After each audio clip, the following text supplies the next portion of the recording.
The training facility smelled like ozone and arrogance.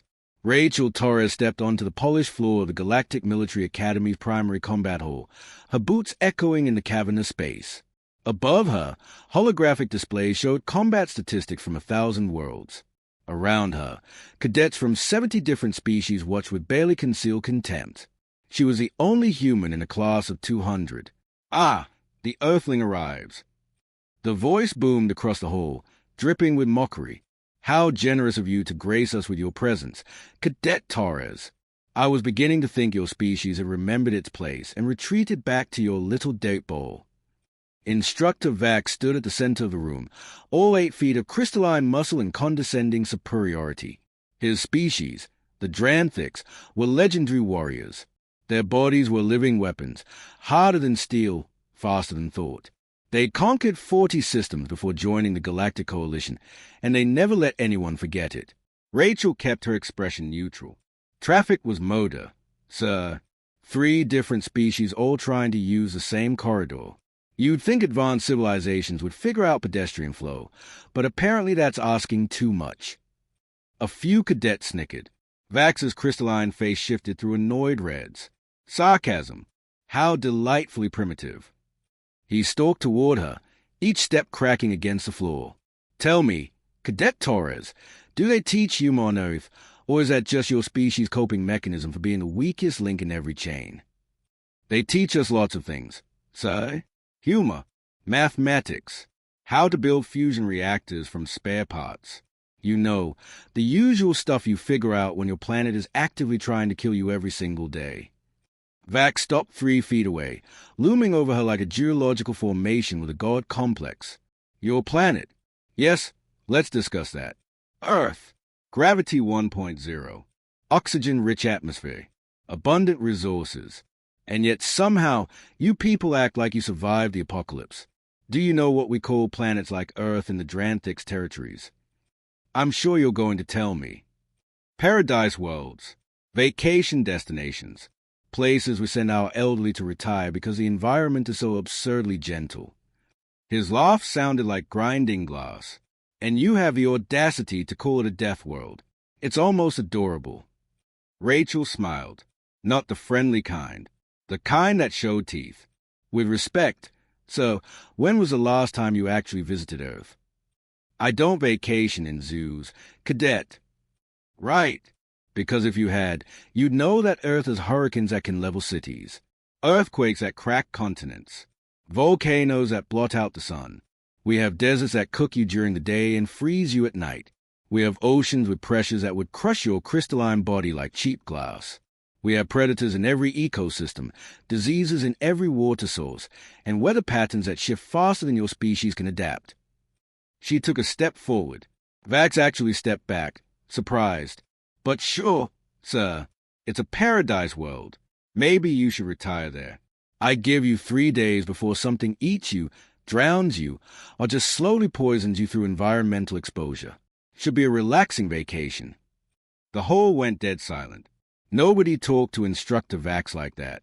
Nobody survived talking to Instructor Vax like that. His color shifted to furious orange. "You just earned yourself a demonstration. Human. Front and center. Everyone else, form a circle. Let's see if this Earthling's mouth can match her supposed species' capabilities." Rachel moved to the center of the training mat. Around her, cadets formed a loose ring, their faces showing everything from anticipation to pity.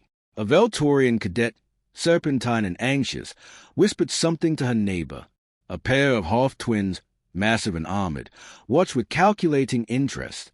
Vax cracked his knuckles. The sound echoed like breaking stone. "The rules are simple. Cadet Torres. You survive for 30 seconds without being incapacitated. You pass. You fail. You spend the next week in medical regeneration. You surrender. You get expelled and sent home to your paradise planet. Understood?" "Crystal clear, sir. Pun intended." "Your funeral." Vax settled into a combat stance that Rachel recognized from her xenology studies. The Thex fighting style, Kravex, relied on overwhelming force and unbreakable defense. Against most species, it was unstoppable. Against most species. "Begin!" Vax moved like an avalanche, fast despite his size, each strike carrying enough force to shatter bone. Rachel didn't try to block. She moved, slipping around his attacks with the fluid grace of someone whose species learned to dodge falling trees, angry predators, and natural disasters before they learned to make fire. His fist passed inches from her face. She felt the displacement of air, the raw power behind it. One solid hit would end this fight instantly, so she made sure he couldn't land one. "Stand still." Vax snarled, frustration creeping into his voice. "Why would I do that, sir? Seems tactically unsound." She ducked under a sweeping strike, pivoted around a stump that cracked the reinforced floor, and kept moving. The cadets watching were murmuring now, surprised. Humans weren't supposed to be this fast, this agile, this difficult to hit. But Earth had taught Rachel's ancestors a simple lesson over millions of years. The fast survive, the slow become food. 15 seconds passed, then 20. Vax was breathing harder now, his crystalline body radiating heat from exertion. Rachel barely looked winded. Enough dancing. Vax changed tactics, abandoning precision for overwhelming aggression. He charged forward like a freight train, arms spread to prevent escape. Rachel planted her feet. Finally, time to stop running. She could have dodged, should have, by every tactical manual in the galaxy. But tactical manuals were written by species that didn't evolve on Earth, that didn't understand what human muscles could do when pushed, what human bones could endure when properly braced, what human fists could deliver when properly motivated. Vax closed in, confident. He outweighed Rachel by 300 pounds. He was harder, stronger, more durable. Victory was inevitable. Rachel's punch traveled 8 inches. That was all the distance it needed. Her fist, backed by muscles of old to climb, to lift, to fight against Earth's relentless gravity, to survive against odds that would have killed any other species, connected with Vax's crystalline jaw with a sound like thunder. The physics were simple. Force equals mass times acceleration. Rachel's mass was irrelevant, but her acceleration, her speed, her perfect technique, her entire species' evolutionary advantage compressed into one single strike, that was devastating. Vax's head snapped back. His body followed, lifted completely off his feet by the impact. He flew backward 15 feet, crashed into the training mat, and lay still. The hole erupted. Cadets from dozens of species shouted in shock, disbelief, excitement. The Veltorian cadet fainted. The Horth twins were gripping each other, their mouths hanging open. Rachel stood in the center of the mat, her fist still extended, breathing steady. 30 seconds had passed. Technically, she'd completed the requirement. She'd also just knocked out the most feared combat instructor in the Galactic Military Academy with a single punch. Medical drone swarmed Vax, checking his vitals, scanning for damage. His crystalline structure had actually cracked along his jawline, a spiderweb of fractures spreading from the impact point. Rachel walked over, looking down at the instructor who'd mocked her planet, her species, her strength. For the record, sir, that was me holding back. Where I come from, we learned to pull our punches around fragile things. Wouldn't want to break anything important. Vax's eyes opened, unfocused and confused.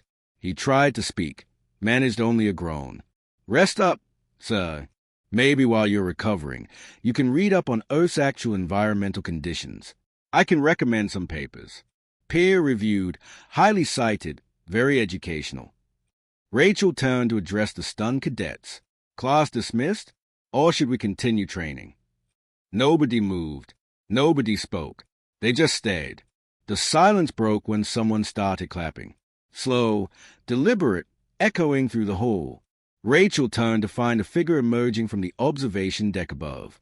Admiral Kross, the Academy's commandant, descended on a gravity platform, his 6 arms folded in what his species considered approval. Cadet Torres. That was either the most impressive display of combat efficiency I've seen in 40 years, or the most catastrophic breach of military protocol. I'm still deciding which. Rachel snapped to attention. "So, Instructor Vax initiated the combat demonstration. I simply met the parameters he established. Survived 30 seconds without incapacitation or surrender. I survived. He didn't.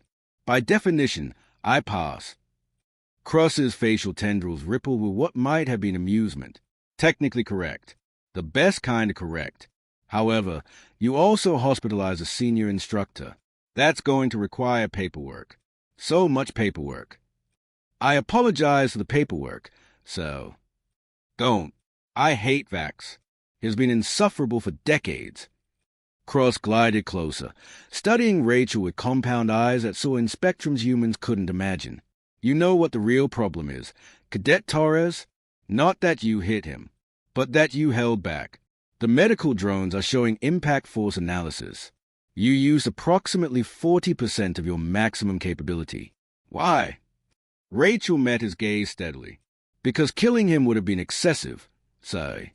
And because humans learned a long time ago that showing all your cards in the first hand is stupid. Smart. Ruthlessly pragmatic. Very human. Kross gestured to the watching cadets. Let this be a lesson to all of you. Never, and I mean never, underestimate a species based on assumptions. The Dranthics assumed humans were weak because Earth's environment seems gentle compared to their own volcanic hell world.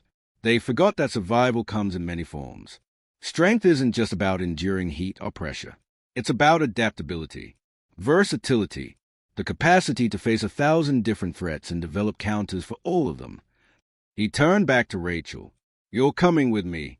The rest of you, training is postponed until we can find an instructor who isn't unconscious. Dismissed.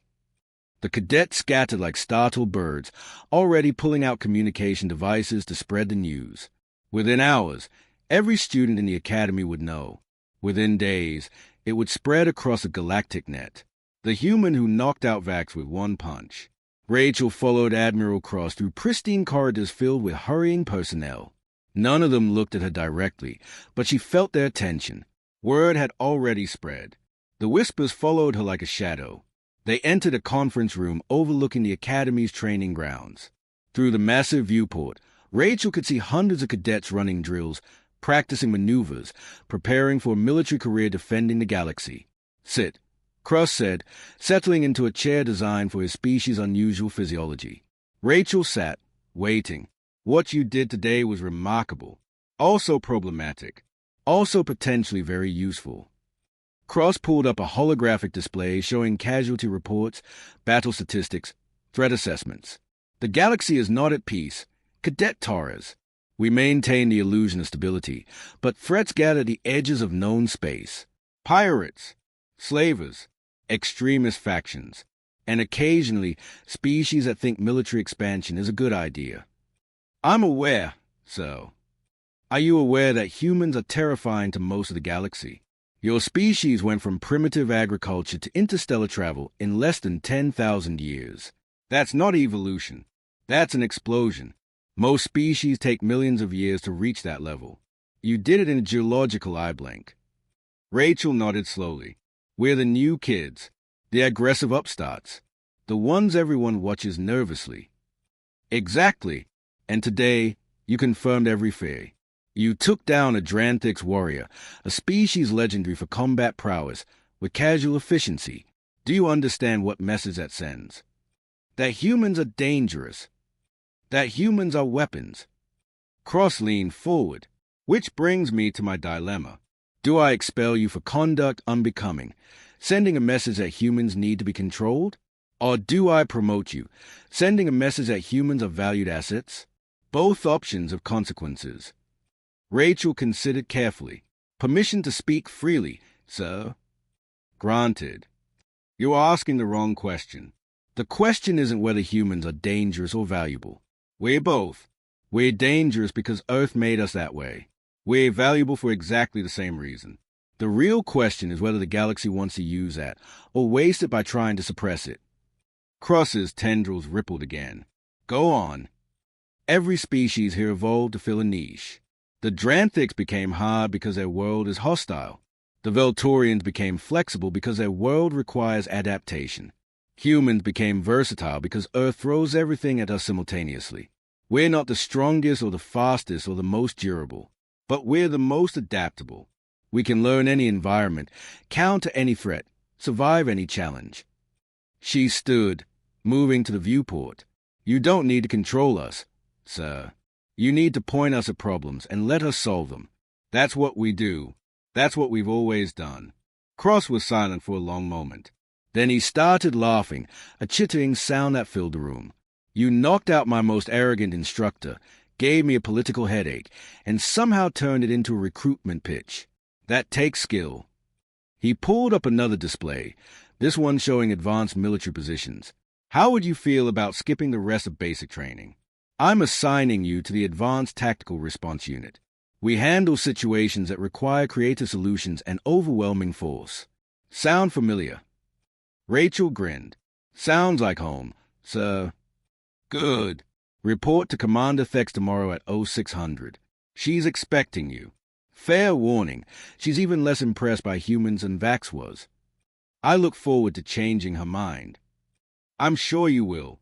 Dismiss Cadet Torres." Rachel saluted and left, walking through corridors that felt different now.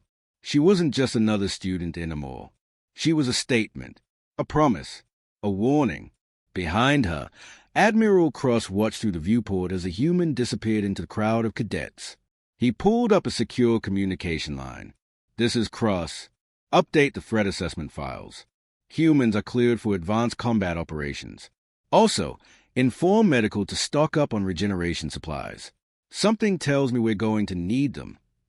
He closed the connection, his tendrils rippling with satisfaction. The galaxy was changing. Humans were here, and they weren't the weak species everyone assumed. They were Earth's children, and they'd just begun to show what that meant. Part 2. Commander Thex resembled a nightmare someone had given military authority. She stood 9 feet tall, her exoskeleton gleaming black under the harsh lights of the Advanced Tactical Response Unit briefing room. Her species, the Krillian, evolved as apex predators on a world where everything had armor, venom, or both. They'd been the Coalition's primary strike force for 3 centuries, until humans arrived. Rachel entered the briefing room at precisely 0600, her uniform crisp, her attitude carefully neutral. Around the conference table sat 15 operators, each one a legend in their own right. She recognized some from Academy databases. Others were classified so heavily that even their species designation was redacted. Every single one of them looked at her like she was a mistake. "Cadet Torres." Thex's voice sounded like grinding metal. "How delightful. The human who thinks punching instructors qualifies her for elite operations. Sit down before I change my mind about this assignment." Rachel sat, choosing a seat near the end of the table. The operator next to her, a Vexorian covered in scarred scales, shifted away slightly. Thex activated the holographic display.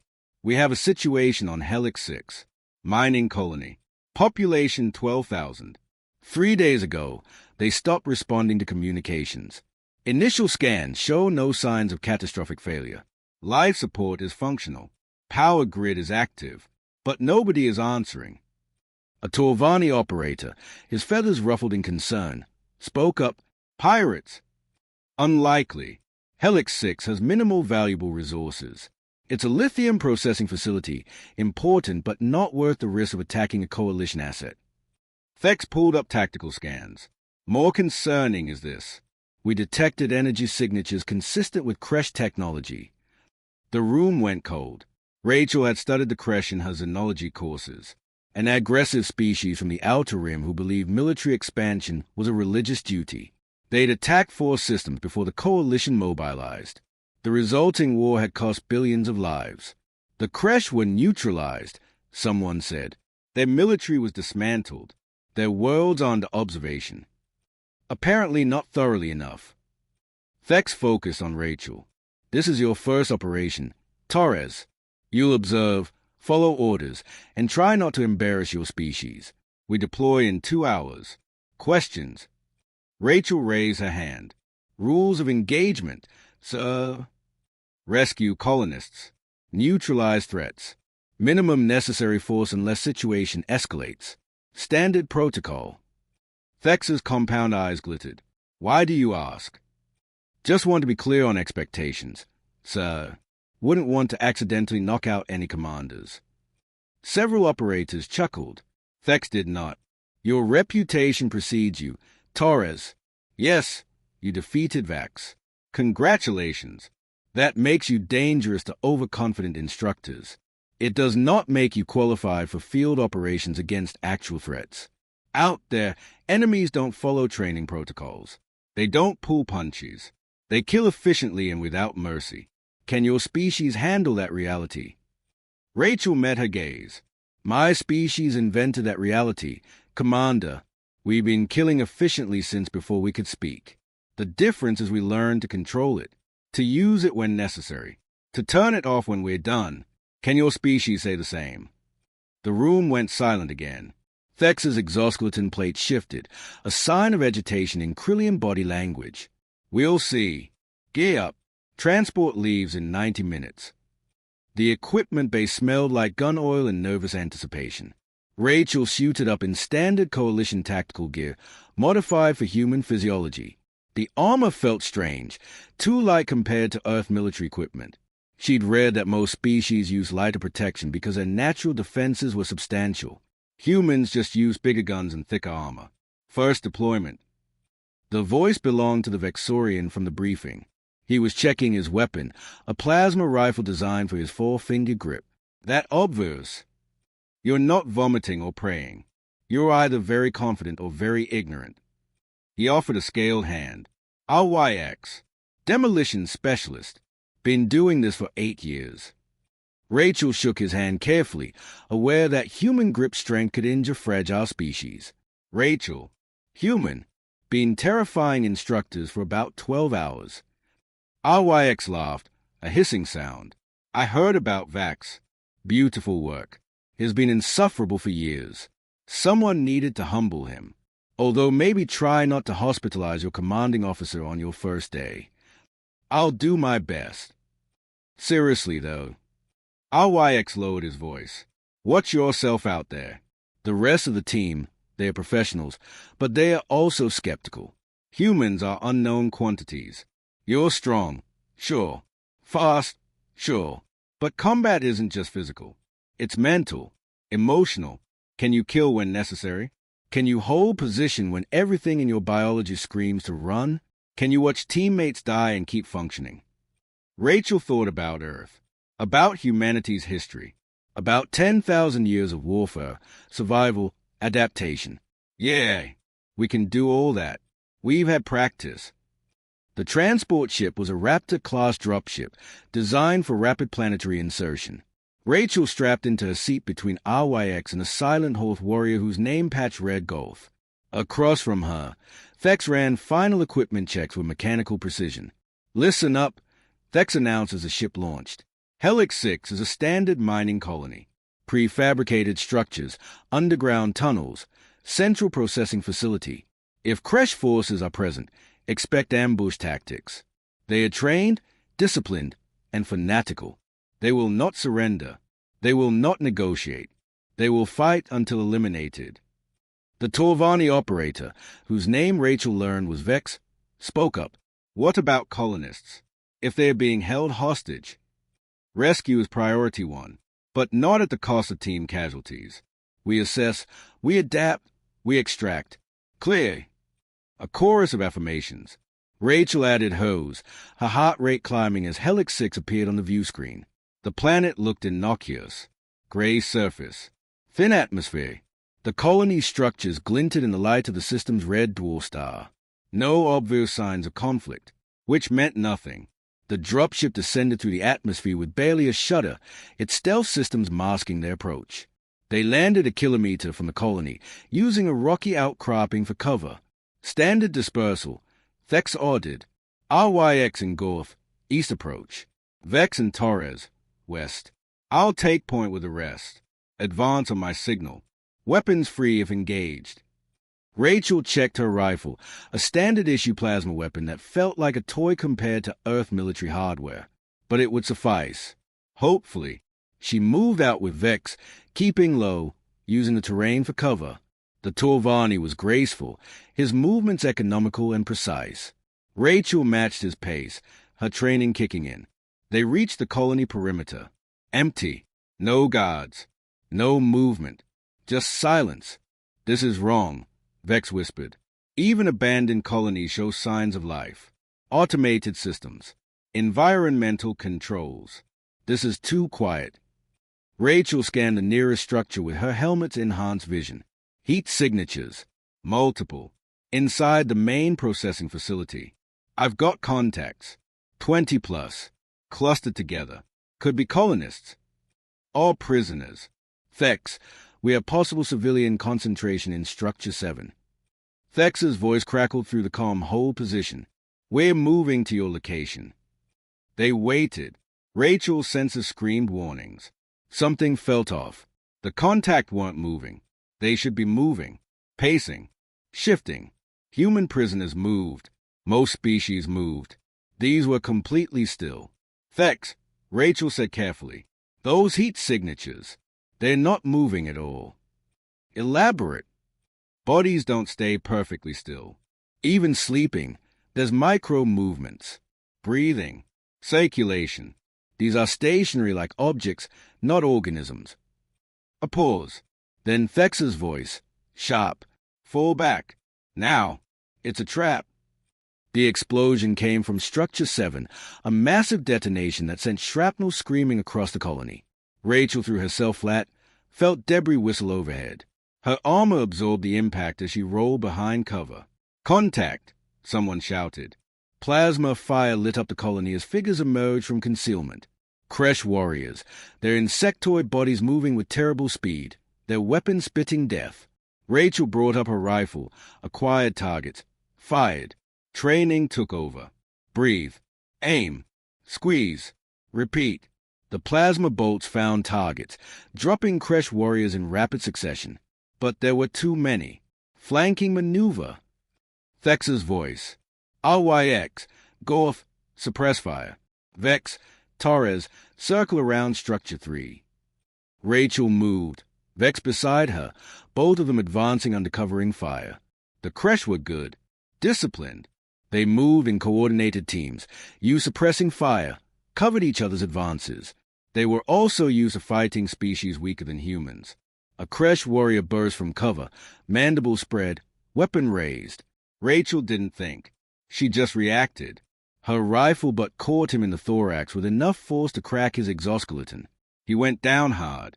Two more came at her simultaneously. Rachel dropped her rifle, drew her sidearm with her right hand while her left hand grabbed the nearest Kresh by his armored collar.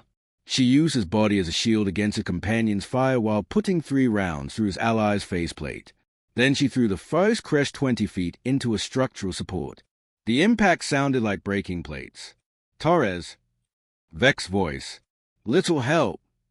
He was pinned down, 3 Kresh advancing on his position. Rachel moved, covering the distance in seconds that should have taken longer. Her first target went down to a perfect headshot. The second tried to turn, took her boot to his knee joint. Human kick force met insectoid anatomy. Biology lost. The third Kresh actually hesitated, his weapon wavering between Rachel and Vex. Fatal mistake.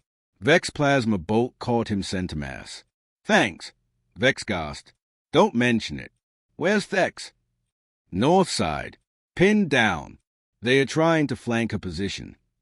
Rachel assessed quickly. Thex was a commander. Losing her would compromise the mission. But reaching her position meant crossing 50 meters of open ground under fire. Stupid. Suicidal. Tactically unsound. Exactly the kind of thing humans excelled at. Cover me, Rachel said. Wait. What are you doing? But Rachel was already moving, sprinting across the kill zone with speed that caught the Kresh off guard. Plasma bolts tracked her movement, superheating air around her. One grazed her shoulder plate. Another missed by inches. She didn't slow down. The Kresh position appeared ahead, 3 warriors concentrating fire on Thex's cover. They noticed Rachel too late. She hit the first one like a freight train, pure momentum and human mass combining into devastating impact. He flew backward into his companions. Rachel's rifle was up before they recovered, firing point blank. 2 down. The third managed to raise his weapon. Rachel grabbed the barrel, yanked it aside, and drove her armored helmet into his faceplate with enough force to shatter both. He dropped. Torres. Thex emerged from cover, her exoskeleton scored with plasma burns. That was the stupidest, most reckless, most effective maneuver I've seen in 20 years. Are all humans insane? Not insane, sir. Just for mirth. There's a difference. The battle continued for another 15 minutes, brutal and chaotic. But the Kresh, facing an enemy they hadn't anticipated, an enemy that was faster, stronger, and more aggressively suicidal than their intelligence suggested, began to falter. When RYX detonated Structure 7 support columns, burying half the Kresh force in rubble, the rest finally broke and ran. Tactical retreat or not, they ran from humans. The aftermath was quiet except for the crackle of fires and the hum of damaged systems. Rachel sat on a piece of debris, checking her weapon, running post-combat assessment the way her training demanded. Thex approached, her movement slower than before. Injured but functional. Casualty report. Rachel asked. Minor injuries across the board. Vex has a plasma burn. Gorth took shrapnel, but his armor held. You? Thex looked at Rachel with new eyes. Different eyes. I'm good, sir. Bruised ego from almost getting shot, but physically intact. You saved my life back there. You would have done the same, so. Maybe, but I wouldn't have done it by sprinting across open ground like physics was suggestion. Thex sat down heavily beside Rachel. I underestimated you. Underestimated your species. That won't happen again. Apology accepted, so. I didn't apologize. You just did, in your own way. Rachel smiled. It's okay. Everyone underestimates humans. We're used to it. We're also really good at proving people wrong. Thex's mandibles clicked, her species equivalent of laughter. I'm putting you in for commendation. Meritorious conduct under fire. Also recommending you for advanced tactical training. If all humans fight like you, we need more of you. Careful, sir. Give us too many commendations, and we might get cocky. Too late. You knocked out Vax yesterday and saved my life today. If that's not cocky, I don't know what is. The extraction ship arrived 30 minutes later. They loaded up, leaving Hellix 6 to be secured by follow-up forces. The colonists had been evacuated before the Kresh arrived. It turned out the whole thing had been a trap designed to eliminate coalition response teams. It had failed spectacularly. On the flight back, Rachel sat with her team, exhausted but satisfied. RYX offered her a ration pack. Vex nodded respectfully. Even Gorth, who hadn't spoken a word the entire mission, gave her what might have been a smile. Thex addressed the team over the comm. Good work today. We neutralized a significant threat and proved that coalition forces can handle Kresh aggression. Special recognition to Torres for battlefield adaptability and complete disregard for personal safety. Just doing my job, sir, Rachel said. Your job doesn't include charging machine gun nests or using enemies as shields. It does on Earth. We have a saying. When in doubt, overwhelming violence applied with precision usually solves the problem. That's not a saying. That's a war crime waiting to happen. It's only a war crime if you lose, so. The entire team laughed, even Thex. For the first time since arriving at the academy, Rachel felt like she belonged, not despite being human. Because of it, they returned to base as heroes. News of the Hellix 6 operation spread quickly. The human who'd knocked out Vax had now helped repel a Kresh incursion. Within days, recruitment inquiries for humans increased by 300%. Admiral Kross called Rachel to his office again, this time with congratulations instead of concerns. You're becoming quite famous, Cadet Torres. 2 major incidents in 2 days. At this rate, you'll be running the academy by next week. I'd prefer not to, sir. Paperwork isn't my strong suit. Smart answer. Kross pulled up holographic casualty projections. Your actions on Hellix 6 prevented what could have been a massacre. The Kresh was setting up a forward operating base. If they'd succeeded, we'd be looking at renewed hostilities.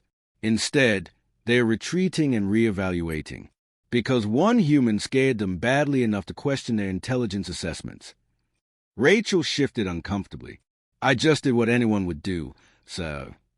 No, you did what humans do, which is apparently charging into danger with a smile and making it work through sheer audacity. Kross leaned forward. How would you feel about becoming an instructor? Teaching other species about human tactics? We could use someone who understands how your people think. With respect, sir, I'd rather stay operational. Teaching is great, but I signed up to make a difference. That happens in the field, not the classroom. Even better answer. Kross stood, extending a hand in the human custom. Welcome to the Advanced Tactical Response Unit, full-time assignment. You'll work under Thex, deploy as needed, and probably terrify half the galaxy in the process. Congratulations. Rachel shook his hand, feeling the significance of the moment. She'd come to the Academy as an experiment, humanity's first attempt at integration, and she'd proven that Earth's children could stand alongside anyone, could surpass them when necessary. That evening, Rachel sat in her quarters, composing a message home. Her family would want to know she was okay, that she survived her first combat deployment, that their daughter had punched an instructor, fought alien warriors, and somehow ended up with commendations instead of court-martials. It was a very human story. As she finished writing, her comm chimed. Message from Commander Thex. Torres, next deployment is in 72 hours. Pirates in the Kelva system. Probably nothing you can't handle. Try not to knock out any pirate leaders with one punch. It makes the rest of us look bad. Thex out. Rachel smiled, checked her gear, and started preparing. Somewhere in the galaxy, threats were gathering. Problems were emerging. Situations were developing that would require creative solutions and overwhelming force. Good thing Earth had sent its children to help. Good thing humanity had arrived. The galaxy was about to learn what humans did best. They survived. They adapted. They overcame. And they did it all with sarcasm, violence, and a complete disregard for what everyone else thought was impossible. Rachel Torres settled in for the night, dreaming a home, of Earth, of the death world that had forged her species into something the galaxy had never seen before. Tomorrow would bring new challenges.